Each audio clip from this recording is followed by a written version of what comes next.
So welcome everyone, my name is Janet Melody. I'm working through the workbook A Course in Miracles, and today I'm on lesson 285. So if you've got this far, well done. I'm sure you've had lots of insights with this beautiful course, and as you know, we're in part 2, so we're in very much the experience part of the course. This part we really want to be moving closer and closer towards the truth, as we do in the beginning, because we're getting the knowledge then, but now we have all of this knowledge. It's like, let's put it into practice and let us move towards what is really the truth, who we really are, and how we're going to move towards that. These wonderful lessons, that's what they're showing us. So as a practice with this lesson, there are a few things you need to do. I have posted all that information under this video, along with the links to the content you'll need to read as well. So let us get started with our lesson 285. So the statement of the day is, my holiness shines bright and clear today.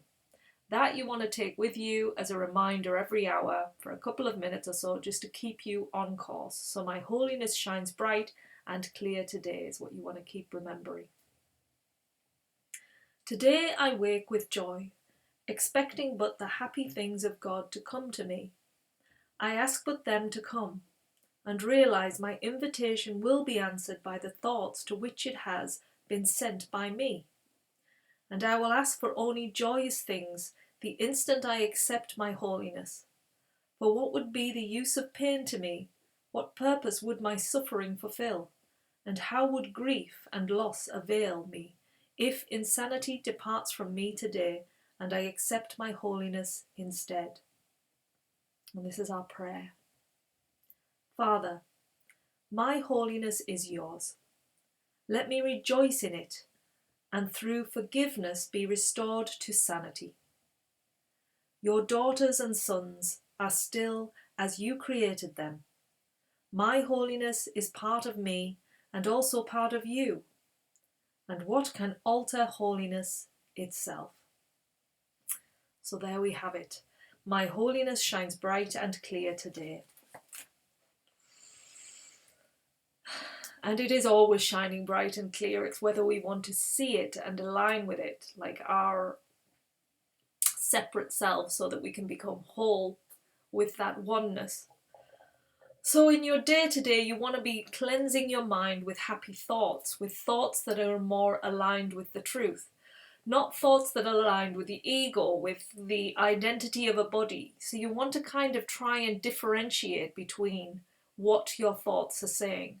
Try and get quiet, because it's in that stillness, it's in that quiet that the true thoughts, if you like, come to the surface. But I feel that when you get to that silent place, it's not about words, which thoughts are. Thoughts are a lot of the time words, or they're pictures or things like that. With the truth, it's like a calm knowingness, and it sort of involves everything in the mind. So it kind of brings all of those words into a way that kind of works towards showing you what you really are. Because a lot of the things that words have used, words that we have used to put onto things which are meaningless. They don't mean anything. It's just what the mind, it's like it's put little post-it notes on everything. Oh, that's a TV, that's a window, that's a person, and that's a specific person that I know. And then it puts a list underneath. That person has this, that, they did it, and all these things, these attributes about somebody. You're like, boom, thank you very much, put that on there. And then you've got your memory bank that kind of keeps it stored, but then that person can come back and it'll just relive all of those little past thoughts. And this is where the havoc comes in our lives. This is why we want to align with a stillness, and we want to get beyond those words. We want to get beyond the images that are all focused on what the ego wants. The ego usually wants things. It wants to get somewhere, it wants to attain something, it's just constantly wanting. Whereas inner peace, inner knowing, inner knowledge doesn't want anything. It's quite happy where it is. It's just at peace. It can be joyous right in this moment. And if you're not happy in this moment, that means that you're not aligned. You're not aligned with the truth, which is what is it's given birth to all of us. You know, we all have it. We all have the ability to find happiness. That's why our attention is so important, because what we put our attention on, we manifest more of. And we keep making more and more of that. So if you're focused on a problem, you're just going to make it worse and worse and worse. So you want to stop focusing on things, on problems, on whatever, and just take your mind out of that equation. Put yourself into a place of awareness. Just think, I'm going to be the observer today of the self, what it normally does. And I'm going to forgive it.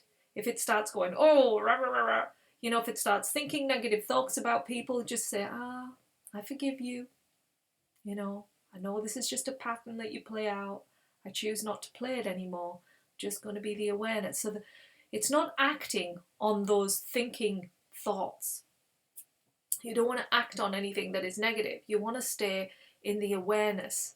That's why people who really become spiritually aware usually end up going somewhere which is very quiet, very still, no people to get to that place.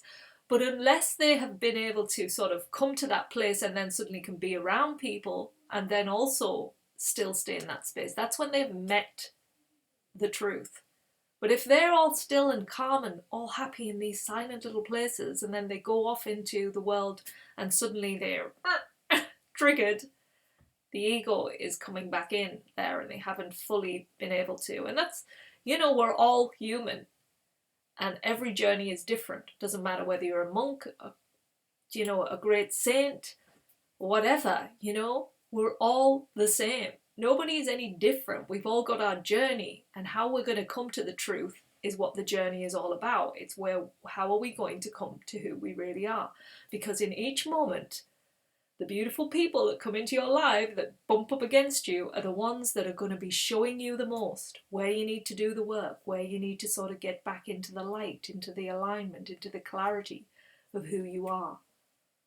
So today's lesson, as I said, was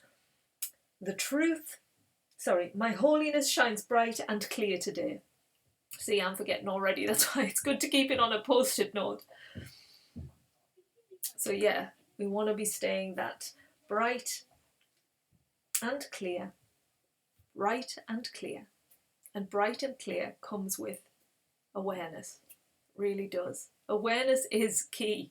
When you can step back into that background person and you can just observe what's going on, you have then the power to transcend it, not have it transcend you, basically. The opposite, you know, you're letting the ego move you with these thoughts.